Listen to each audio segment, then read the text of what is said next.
Welcome. I'm really glad to be here with all of you. Let me tell you who I am. I am Patty Vargas. Let me get to a slide here.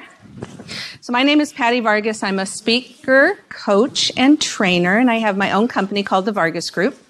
I began my career in technology, and the majority of my clients are in the technology arena, so I feel very comfortable, I feel very at home with all my techno peeps. You guys get me, and I get you. So it's really great to be here with you. I love this conference. It's the first time I've been here, so now I'm going to be a regular. You guys will have to put up with me next year. You'll see me here next year. I have been sold from the minute I walked in the door. So super excited. Women of power, not victims, looking for ways to just break through barriers and so forth. What a great time to be alive, right? So my topic today is extraordinary teams, extraordinary results. I happen to believe that women are innately good team leaders. How many agree with me? Say yes. Of course, yeah, we know because we've been this our entire lives, right?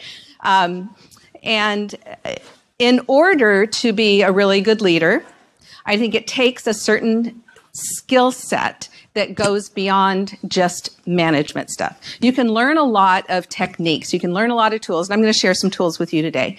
There's a lot of things you can learn, but then there's that thing that is the so-called soft skills.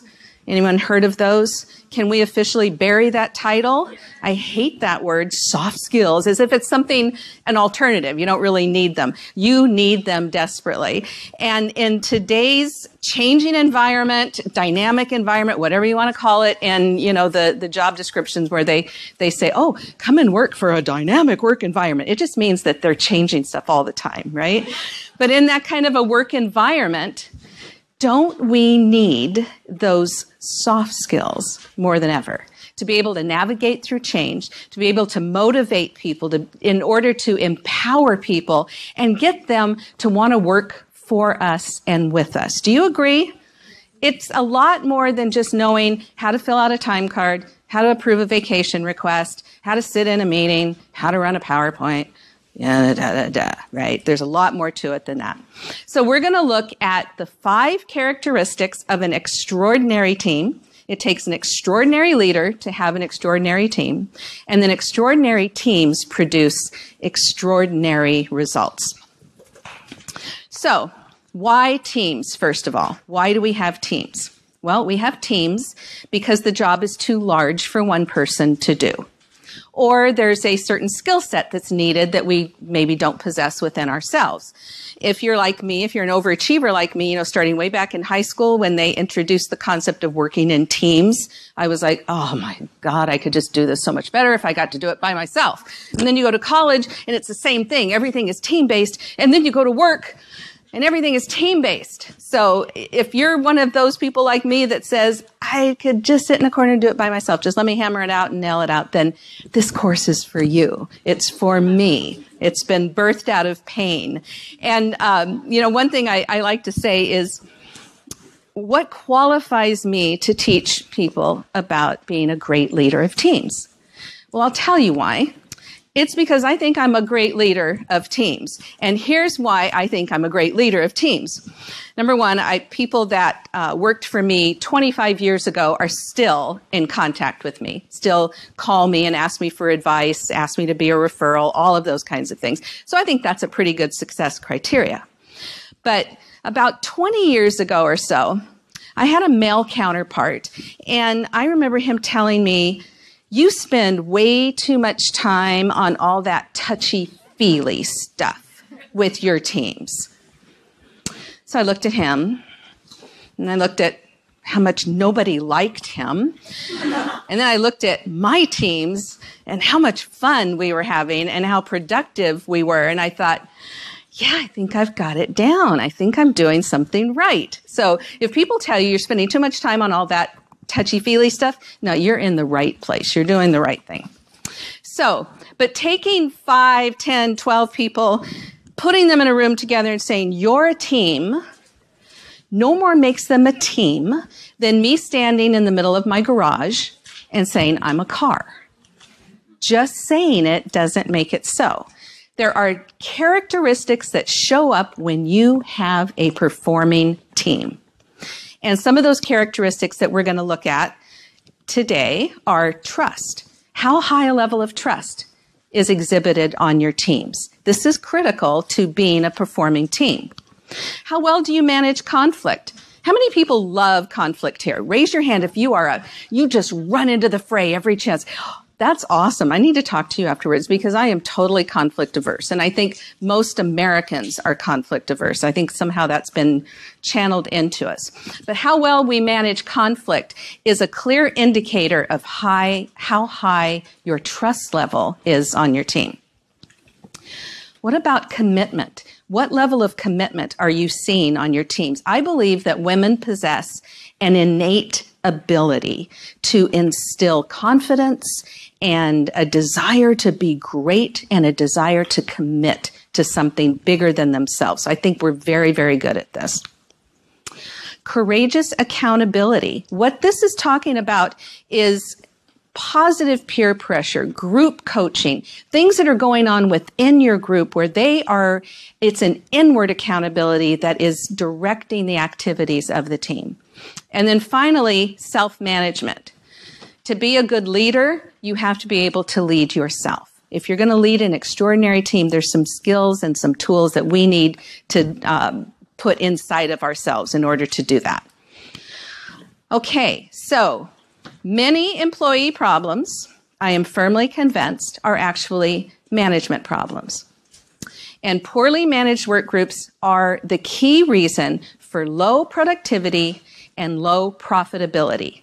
So your ability to have a team that performs, your ability to be a leader who has a team that performs, has a direct bottom line impact to your company. Performing teams get it done, right?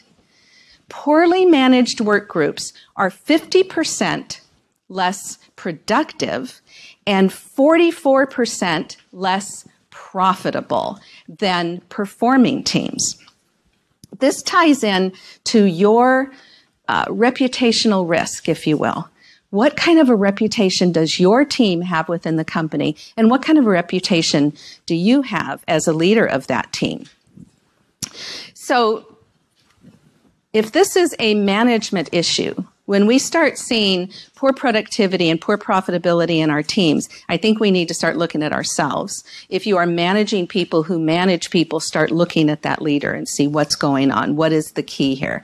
Now, one thing you're going to hear me talk about quite a bit today is relationship, because relationship is key. And I've heard it mentioned in almost every session I've sat through today. Relationship is key, building a relationship with your people and fostering good relationships among your team members and then them with the customers and the people that you serve. Now, why should you care? Well, because there are three kinds of team members. There are engaged people. We know who they are. Their eyes are shining when they come to work. They're excited. They're fulfilled by the things that they're doing. They are constantly giving you feedback and input and so forth. And then there's these guys who are the non-engaged people. And we really don't want non-engaged people on our teams, right? I mean, I've heard of that bell curve thing. I don't believe in it. I don't think you should have 10% scumbags on your team. I think you should have 100% top performers on your team. But your non-engaged people, apathy, they just don't care. You know, they don't give a lot of input. They're late to work. They leave early, all of that. But then you've got these people. These are the actively disengaged. So not only have they checked out, not only have they quit in their seats, they are just fostering seeds of discontent among your team members. They're talking behind your back. They're sabotaging the work that you're doing. They're talking about you out in the rest of the organizational community, right? Why do we care? We care because of what they're doing that we don't know about. What we don't know about is killer to us, right? But at the same time, disengaged employees cost the workplace $300 billion a year. That's billion with a B. That's bigly. So we want our team members to be engaged. How do we do this? How do we get them there? Well, here's some of the things that I would suggest that we do. They need to know why their work is important. They need to know what I'm doing, what does that have to do with the grand scheme of things? I'm not just moving widget A over to widget B. I need to know why this is important. And when we're talking about teams, sometimes there's a tendency as a leader to sort of look at the entire team as a whole.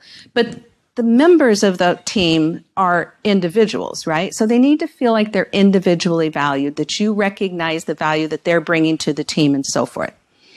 Our team members need to not be overwhelmed. Now, what do I mean when I say overwhelmed?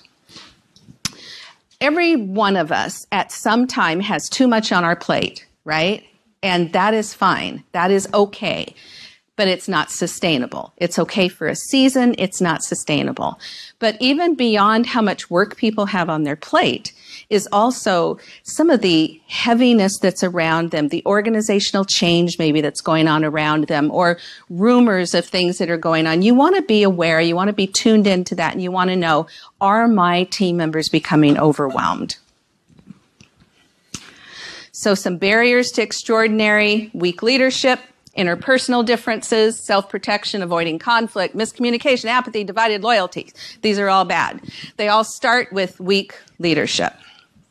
So first, let's talk about trust, one of my favorite things. Trust does not come with predicting one's behavior. That is just familiarity. Trust also doesn't come with time. There are people I have known my entire life, and I wouldn't trust them to walk my dog. So trust is not a factor of time. The key ingredient to trust is what? What do you think? What is the key ingredient to trust? Honesty, courage, vulnerability. These are all deep, deep things, right? So trust is not easily given, but it is sure easily lost, right? It can take a great deal of time to build up some kind of trust with somebody, and you can lose it in an instant. I'll share one example with you of a leader that was, if you looked up in the dictionary, how not to trust somebody, there would be his picture. So I worked for a company one time that if you ever went to HR with an issue about your manager, you know, some sort of a complaint, the first thing that they would do is they would launch what's called a 360-degree assessment. Everyone here know what a 360-degree assessment is? Okay. So they would launch that first. And then, of course, what are you supposed to do with that data, where you've gotten back this huge amount of data all about your leadership style and your behavioral style and all that kind of stuff? You're supposed to use it to improve yourself, right? Okay. I just want to make sure I was clear on that, because I thought that was what that was for. Well, Mark didn't do that exactly. He got his report, and then, armed with his data, he filled the conference room with his direct reports, and he began to go through it and saying, I know you're the one who said that. Yep. Okay. Oh, and this one, that's got you written all over it. I know you said that, Susan. Oh, and this one, yep, that's you, Mary. I know it. Okay, so what did his team learn? What did they learn? Don't say anything. Don't be vulnerable. Certainly don't trust this guy. But also, what did it say about the organization? Don't trust them either, because this is what's going to come of this.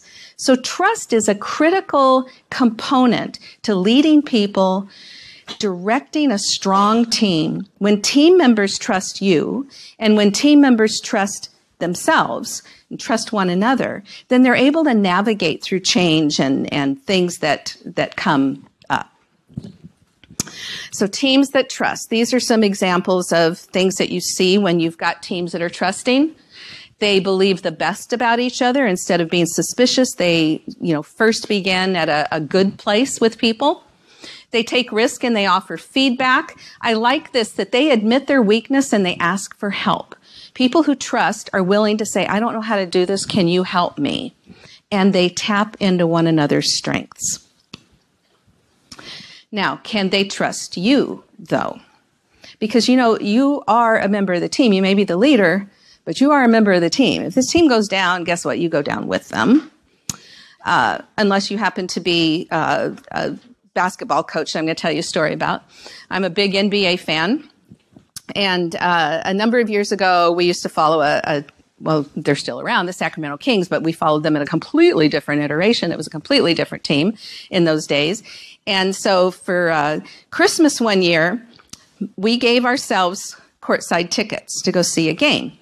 They had released Rick Edelman. They had replaced him with Reggie Theus. Anybody remember that transition? Anyone an NBA fan here? Am I just talking to myself? Okay. The story is still relevant. Okay. So anyway, they were going downhill. It was bad. It was bad. They'd gone from like one of the winningest teams to one of the losingest teams and so forth. So we went to the game. I was determined I was going to find out what is going on with these guys. So when you have courtside seats at Arco Arena at that time, Arco Arena, you're not really courtside. There's like 3 or 4 rows of administrivia people sitting in front of you. So we're not really courtside, but close enough that you could hear what was going on in the huddles. So Reggie would call the team together. They're in a huddle. Now, Mike Bibby and Meta World Peace, or I think he's gone back to being called Ron Artest now, I'm not sure. Anyway, those 2 guys are injured. So they're not even sitting with the rest of the team. They're sitting on the sidelines, like way off on the sidelines.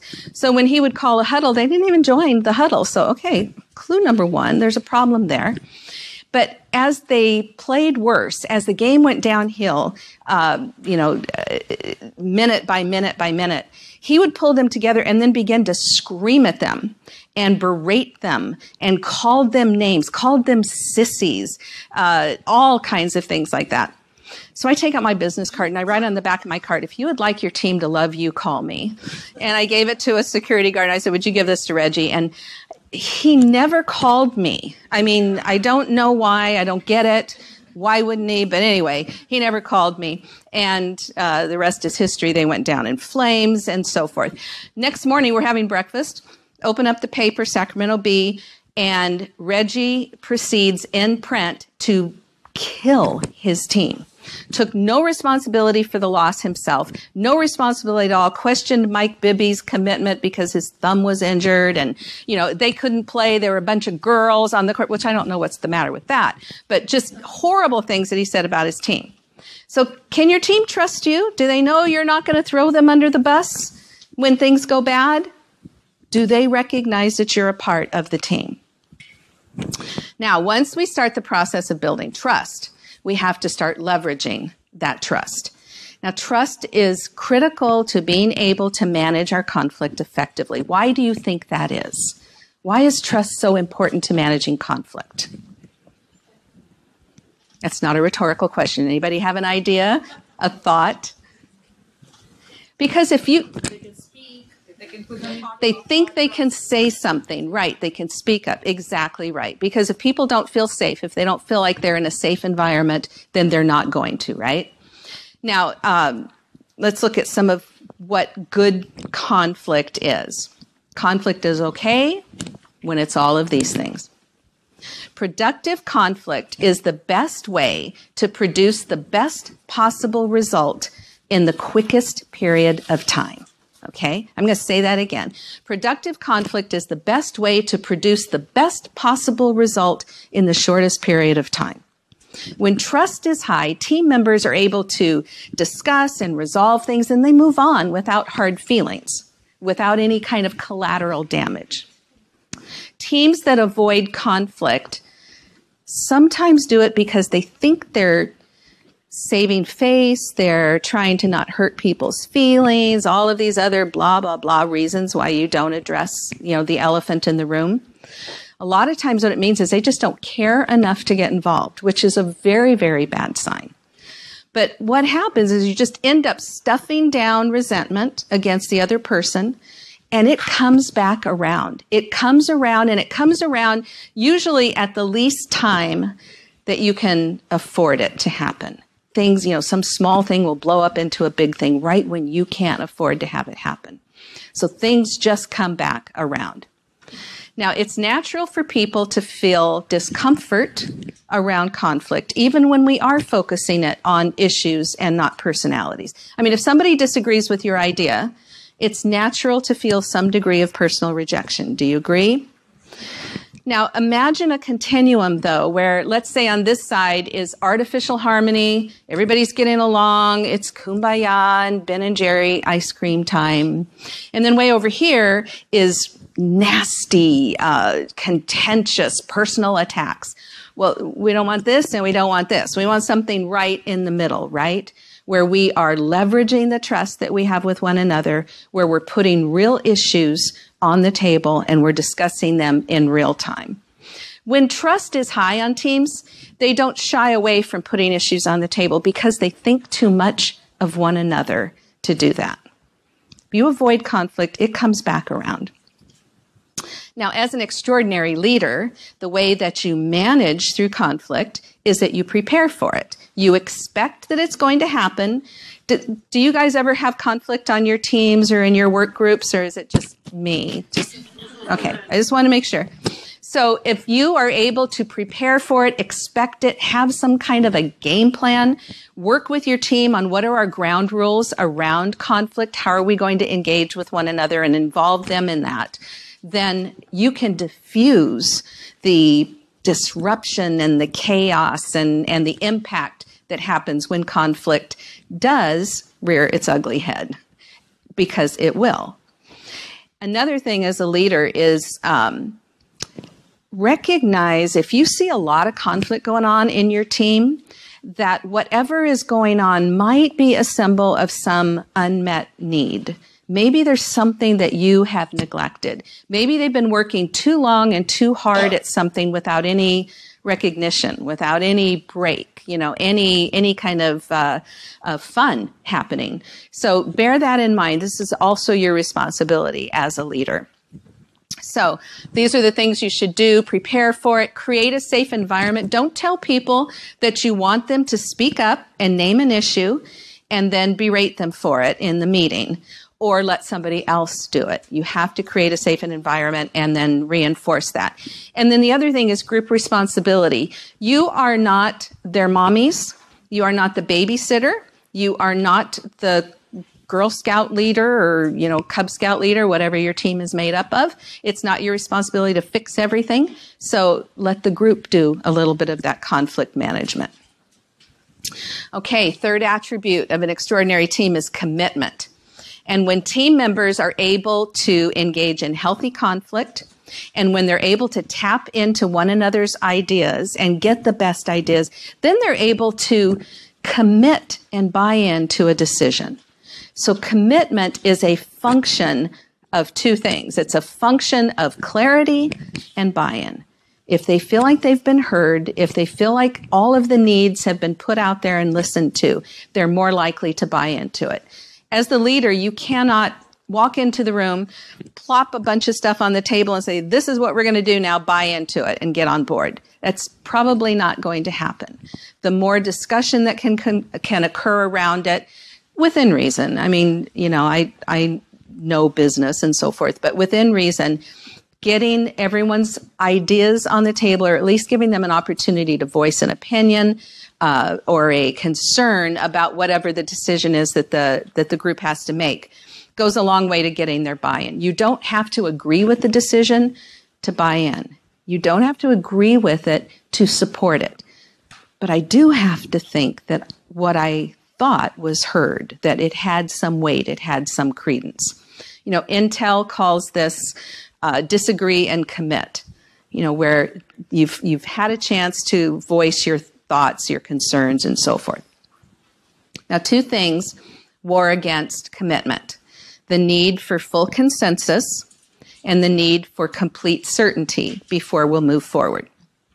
Now, consensus, I know we all know what we mean when we use the word consensus, right? But in the purest form, consensus means really we are of one mind.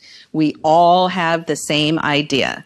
That's really not possible. Now, if I were to say, this room is on fire and we need to get out, we would have 100% consensus that we needed to get out of this room, right? But beyond that, where do you want to go to lunch? I don't know. Where do you want to go? I don't know. Well, let's go here. And anyway, we're not going to get consensus that. But what we can get is people feeling like they were heard, and then they rally around the idea because their opinion mattered as much as the person whose decision we decided to go with. Now, certainty is another thing. In the military, there's a saying that a decision is better than no decision. Because while we're sitting there trying to dot all the I's and cross all the T's, we could die. This is like analysis paralysis. And what makes teams get into this? What makes teams need absolute certainty before they're able to move forward. Well, it's all about CYA. Everyone know what CYA means? I'm probably dating myself. Raise your hand if you don't know what CYA means. Okay, so everyone look around. If you see someone with their hand up, tell them what CYA means. Okay, there's a whole row of folks that don't know. Okay, everyone got it? Okay, so teams that don't have a high level of trust, that are not managing their conflict well, that don't feel enabled to make empowered and good decisions are all about CYA. I don't have enough information. I'm afraid to make a decision. I'm afraid something is going to go wrong, and I'm not going to be the one to take the blame.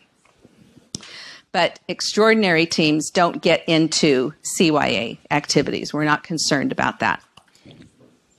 Okay, so some of the things that will kill commitments. The power of words. Everyone here familiar with the Albert Morabian study that was done a number of years ago? And you've probably heard different explanations of the different percentages.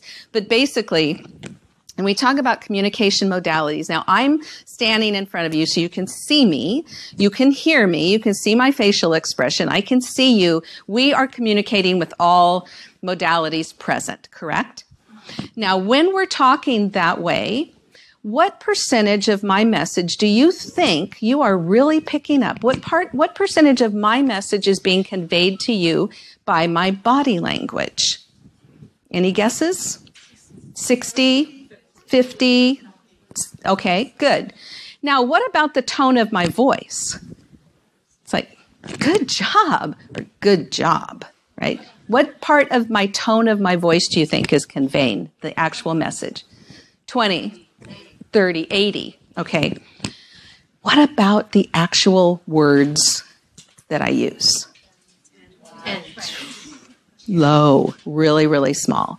So what Morabian's study showed, and it's been updated a little bit, a few points here and there, was that 55% of my message to you was being picked up by you and interpreted in my body language. 38% in the tone of my voice, and only 7% in the words that I use. Only 7%. So what does that tell you about words?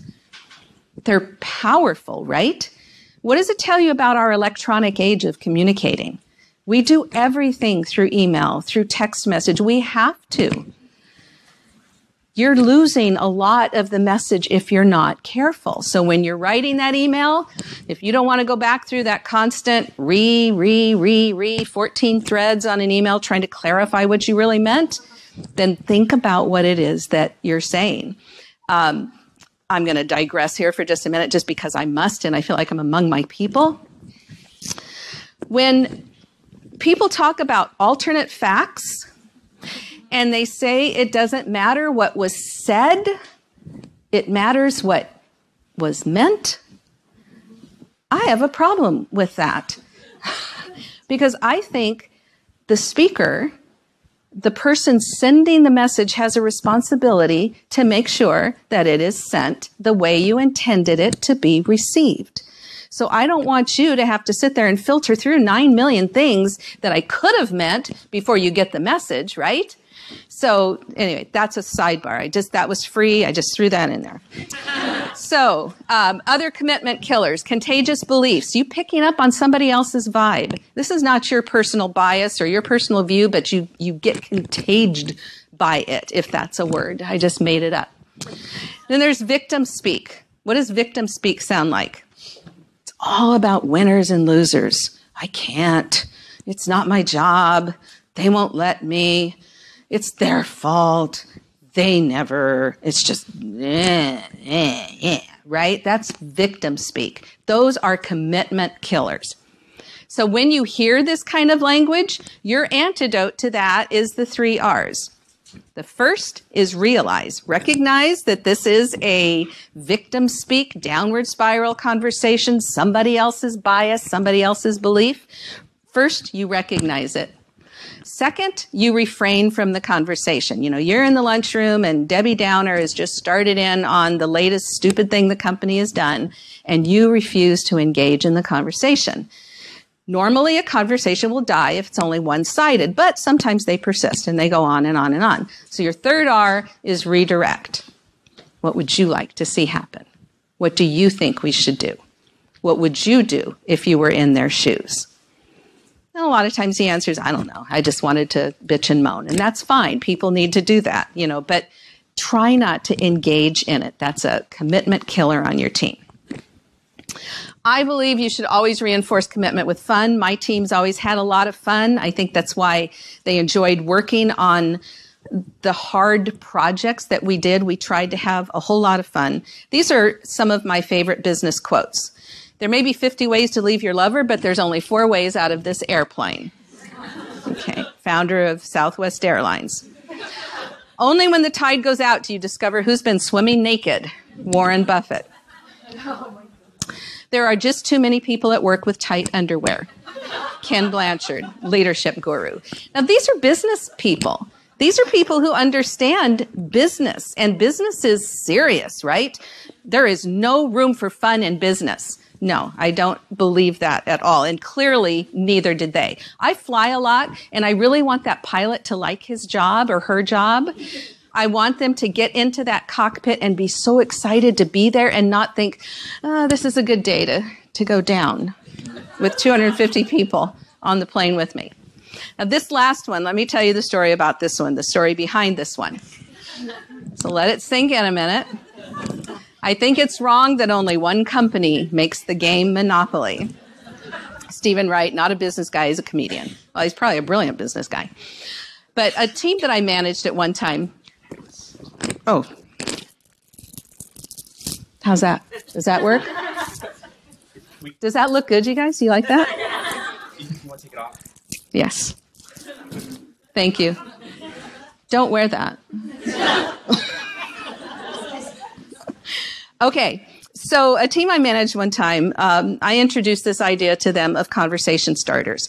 And so what we did was we had a sticky, a big sticky pad sheet thing, and I wrote this quote on the top of it and then stuck it in a heavily traveled area of our work area and then just waited for people to read it, make comments, do something. So pretty soon they started writing on it, which was exactly what I wanted. I wanted it to be a conversation starter that people could see and read. So then they started doing it. I gave them permission by doing it myself to go and start one yourself. This team didn't need a lot of permission to do a whole lot of things. But anyway, they started it. And it would be just some random thing. Maybe it's a quote. Maybe it was a joke. Maybe it was some pithy observation that they had made about, our project or something. And then people would add on to it. And what started happening was people from other parts of the company would come through our department. They wanted to read the conversation starter. It was great. It engendered teamwork and so forth. So it was a wonderful thing. We also, with that same particular team, our team mascot was Xena, the warrior princess. So we had, a tall action figure of Xena. And somewhere along the way, somebody got the great idea that we would use her as an award to the team member that had really kicked ass that week. Just, they would get to take her for the week. And then the next week, it was their job to award her to somebody else. So she started taking on a life of her own. So Xena started coming back to the team meetings with tattoos on her and feathers in her hair and clothing that I'm pretty sure Xena never, ever wore. And it was pretty outrageous. And we had one woman engineer that had been working she'd been on maternity leave, and while she was on maternity leave, as is often the case, you get away from the fray, your mind kind of clears a little bit, and she solved a big, hairy problem that some of the engineers had been having. So she comes back with this solution, and everyone was excited. So, of course, she won Xena, but she had a baby in a backpack on her back, and she had a diaper bag over her arm and a bottle in her hand, and, all the other accoutrements that go along with having a baby. The bottom line here is that this is fun and people get into it and it doesn't take money. I have managers say to me sometimes, I have no budget for employee recognition. Oh, blah. All it takes is some thought, some ingenuity, and you caring enough to show them that you care about them and that you appreciate the commitment that they're bringing to the work every single day. It doesn't take money.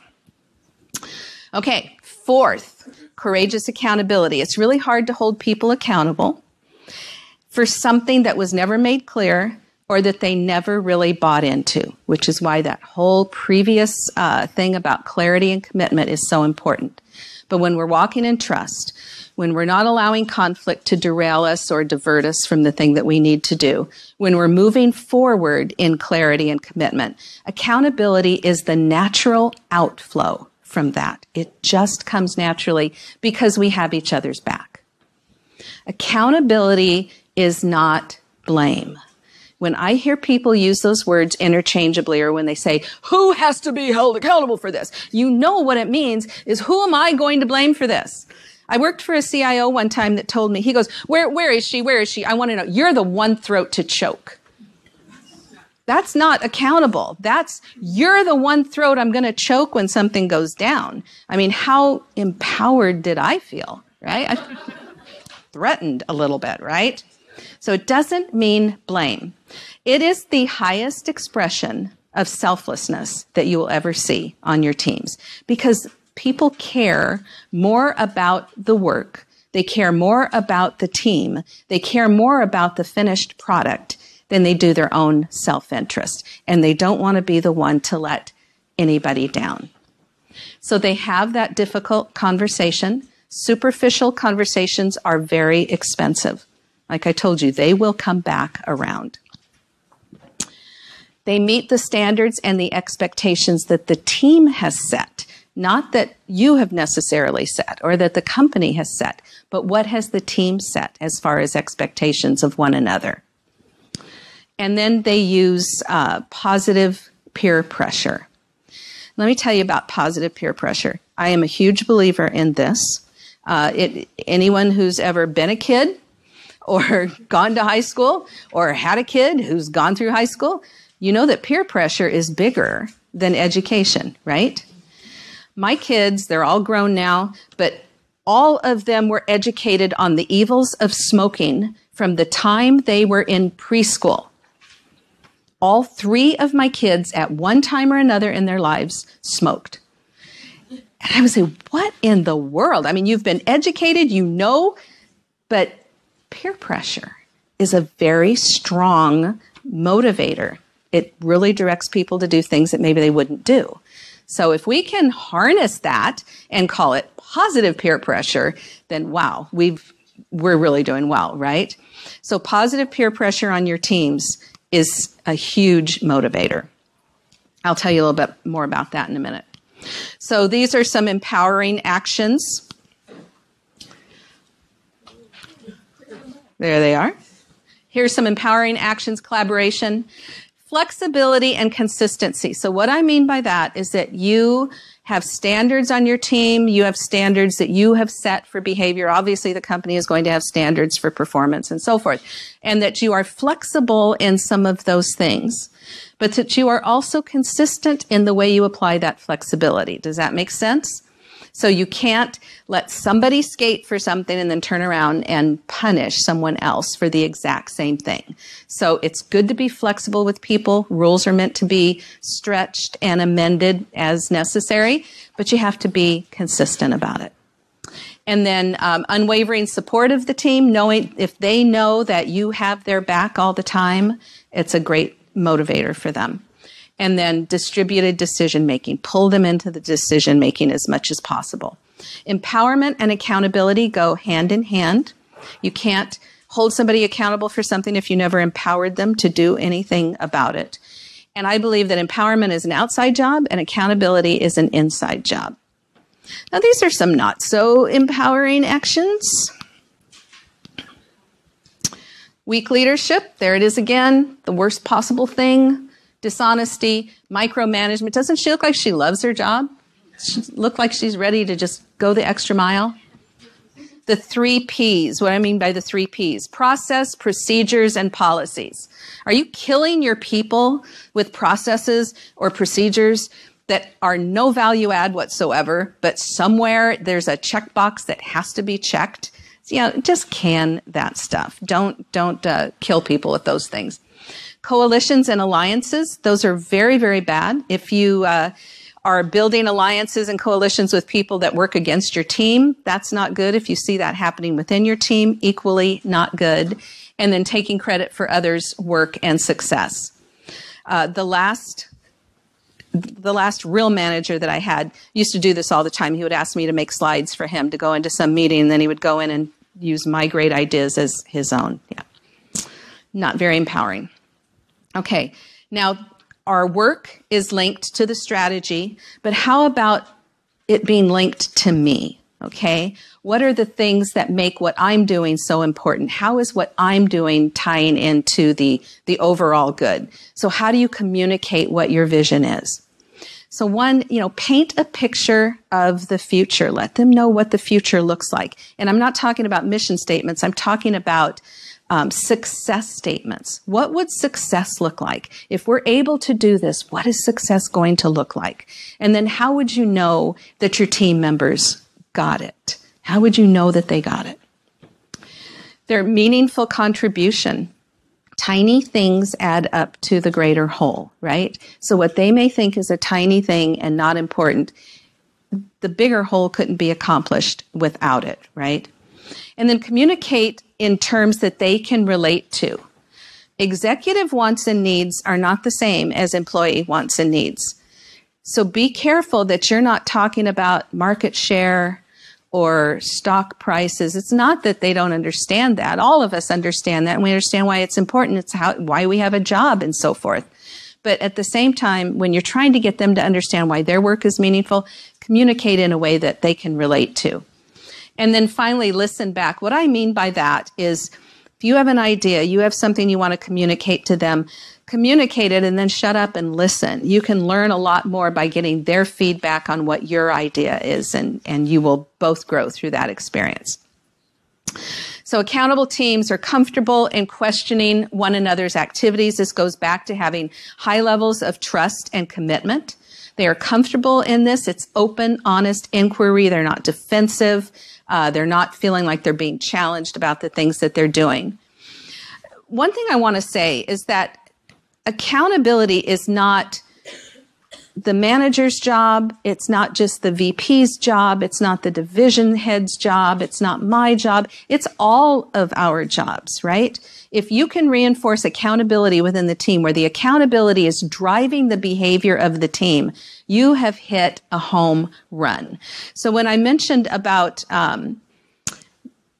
positive peer pressure, here's a couple things I would suggest that you consider doing. Number one, come up with a mission statement that just describes your group. I would imagine that your group exists for a particular reason. So come up with a mission statement. Why do we exist? And then come up with a list of values, like what defines us. One team I had one time, one of their values was we expect a can-do attitude. They wanted you to bring your best to work every day and say, we can do that. Those kinds of values. And then develop a peer review process with your team members. Most of the time, if your reviews are done on an annual basis or half-year basis, whatever it is that they're done, we're usually reviewed by people who don't really have a clue what it is that we're doing. They're not doing the work with us. They're not down in the trenches with us. So work with your team and develop a peer review process based on your values, your team mission, and then on a regular basis, just rate each other against that. It's a huge motivator. It's a huge intrinsic motivator and a team motivator. Okay, finally, I want to talk about self-management, because extraordinary leaders have to know how to manage themselves. The productivity guru, David Allen, said, you can do anything, but you can't do everything. I know that's a shock to us, right? We're Wonder Woman, we can do anything. Anyone else surprised to find out that they can't do everything, can't solve every problem? But it's really critical to leading teams to be able to lead ourselves, recognize our own limitations, be tuned into what is going on inside of us as well as what's going on around us. So, in the terms of emotional and social intelligence, the emotional intelligence is what's going on the inside. How well am I managing myself inside? And then social intelligence, how well am I managing my interactions outside myself, with my team, with the company, with other people that I have to work with. So emotional intelligence is inside, social intelligence is on the outside. What happens to us? I didn't get that. Is Siri talking to you too? She does that to me every once in a while. It's kind of frightening. It's kind of scary. When we are under stress, bad habits begin to creep in. You're under stress, you're on a tight deadline, bad habits creep in, our best intentions go by the wayside, and we can begin to have a little bit of self-interest start showing itself, and fatigue just wars against our effectiveness. It's hard to lead other people when we're not leading ourselves, when we're not managing ourselves. And it's really hard to lead people who don't respect you, if they see that you don't stand up for yourself or that you don't manage yourself well. So here's some of the things that we have to do in order to have the respect of the people that we're leading. Proper work-life balance. Are you that martyr that's at your desk 14, 15, 16 hours a day? Or you're telling people how you missed your kid's ball game? Or you didn't have time to make it to your own anniversary dinner? Or what have you? This is not a badge of honor. This is not a badge of honor. And it's a very bad model for your team members. Manage the daily aggressions that come at us. And we get aggressions right and left from everywhere. And we get aggressions that men have no idea what we're talking about, right?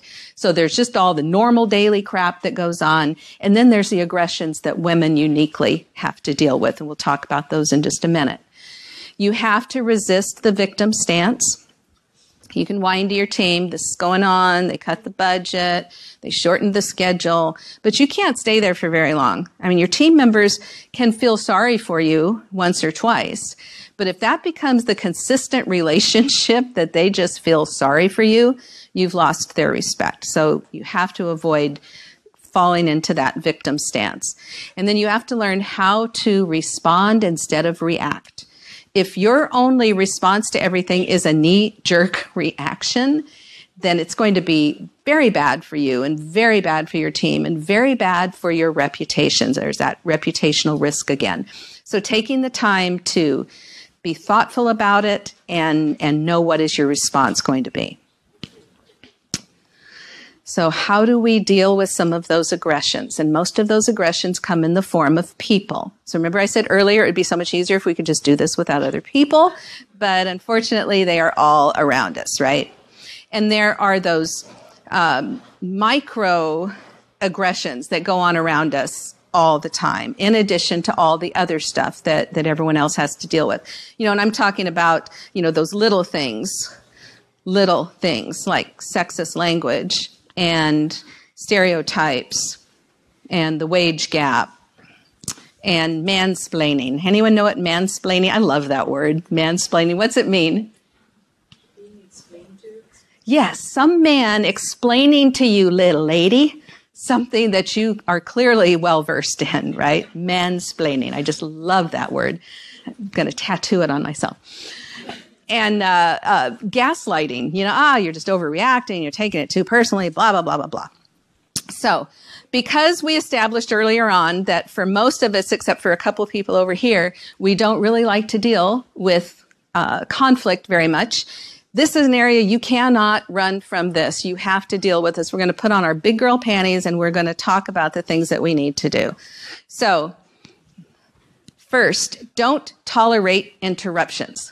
This is one of my pet peeves. Don't tolerate interruptions. You want to model the behavior that you want people to do in your meetings, in your town halls, in your hallway conversations, and so forth. And it doesn't matter if they're interrupting you or if they're interrupting somebody else in the meeting.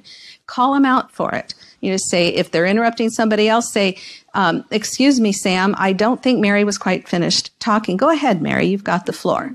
If you're the one being interrupted, just keep talking. If that doesn't work, then you say, I would like to finish my thought. And then if that still doesn't work, you hold your hand up like this because you want to show them that you mean business. Okay? Now, second, don't cower in front of verbal abuse. I would really like to say that this is not a necessary topic of conversation. But has anyone in this room ever been verbally abused by somebody else in a meeting, on the work floor, anywhere? Come on, raise your hand. Yep. The first time this happened to me, I was stunned. I was stunned. I could not believe that a professional person would behave this way in a meeting in front of his superiors, no less, talking to me the way that he did. I was so stunned, I didn't know what to do. Well, I went home and I thought about what I was going to do the next time it happened. So here's some tools to use. Don't cower in front of it. Don't get defensive, because that gives them the power. But instead, look them straight in the eye and then with confidence state your perspective, your position, your point of view, whatever it is. But don't cower in front of verbal abuse. Don't be unnerved by the penetrating eye contact. I'm sure Seinfeld has a word for this, but I don't know what it is, but it's that deep stare. And I imagine there are some women somewhere maybe that do this, but it's usually a male thing where they just stare at you. They're glaring at you, and it's very deep and it's very intense, and their eyes don't move, and it's just a constant stare. So you just match them stare for stare. What you want to do is you want to, communicate that I'm not intimidated by you, because that is the whole point of the unnerving, deep, penetrating stare, is to intimidate you. So instead, you just match it. You match it time. You don't be the first one to break the eye contact, and you match it for the level of intensity. Now, I can guarantee you, ladies, because we're all reasonable, professional women in here, that while you're doing this, in the back of your head, you're going to be thinking, this is the stupidest thing I have ever done in my life. Okay, thank you. This is the stupidest thing I've ever done. I wish we were not in kindergarten any longer. But nevertheless, that is where we are. So don't be unnerved by that. This is a biggie. Don't excuse sexual aggression. Ever, ever, ever. This one, I'm not going to make any jokes about. Raise your hand if you have been the victim of some sort of sexual aggression in the workplace. Okay. I'm going to venture a guess that that is not all of the hands. That's not everybody. Because a lot of times what we do is we minimize it. We say, they didn't really mean that. Or we excuse it. Or we inwardly accuse ourselves of overreacting and misinterpreting. You're probably not misinterpreting it. So the tips I'm going to give you here are very situational. You need to do what's comfortable for you. If the person is in a position of power over you, it's up to you if you decide you want to let it slide one time for the purpose of wherever you are in that relationship. That's totally up to you. But if it happens again, you need to call it out, because normally subtlety does not work. And giving a pass doesn't work. They don't usually get it. Okay? Now, if you see a team member, somebody on your team that is not dealing outwardly with sexual aggression, if you see that they're being sexually harassed and they're not doing anything about it, then I would take them aside and I would coach them on, here's what I observed, here's what you might want to consider doing. But if they continue to let this go on and it's in a team setting where other people can see it, I'd call the sucker out in a minute. Because if they're doing it that blatantly to somebody in that meeting or on the work floor, they're doing it to other people too. Don't let bullies get away with being bullies. Finally, don't fight fire with fire.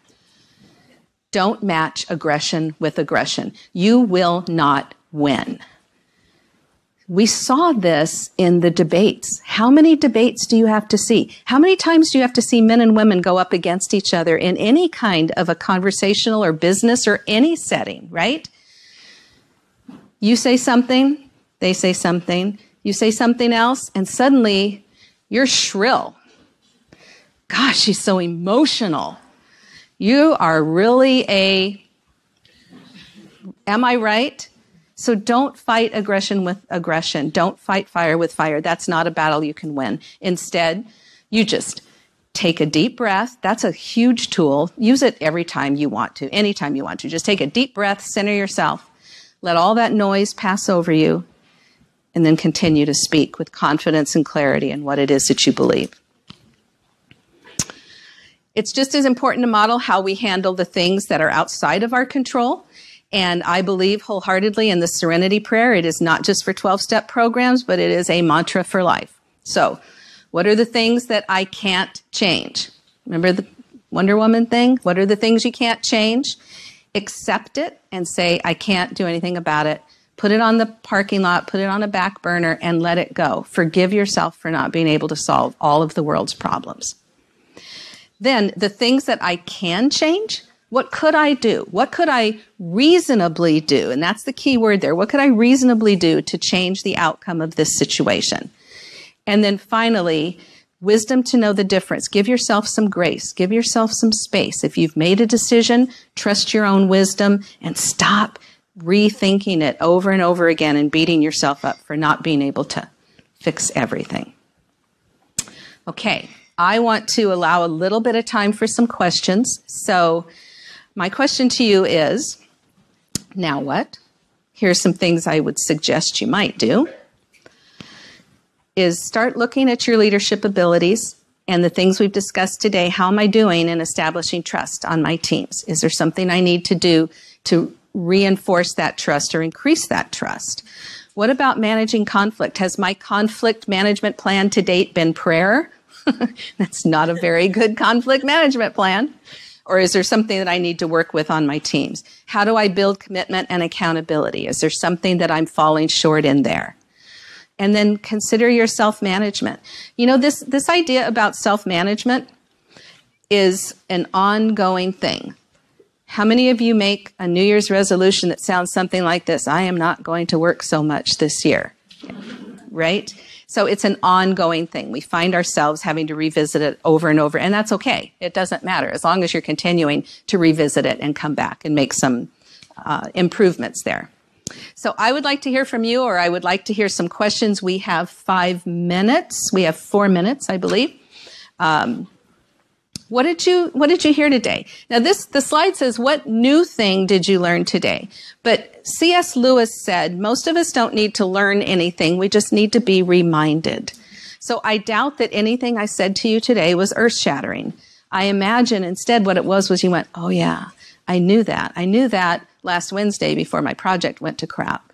You know, or I knew that last year. So what did you get reminded of maybe today? Or what were you encouraged to start again? I'd love to hear from anybody. What are some of the things? Yes? Positive peer pressure. Positive peer pressure. Good. Why did you like that? I think my teams can benefit from it. Like the idea of having a mascot and a team member rewarding another team member. Yeah. At the end of the week. Yeah. I think I'm going to implement that idea with my team. Great. Awesome. Help them recognize and feel more together. Yeah.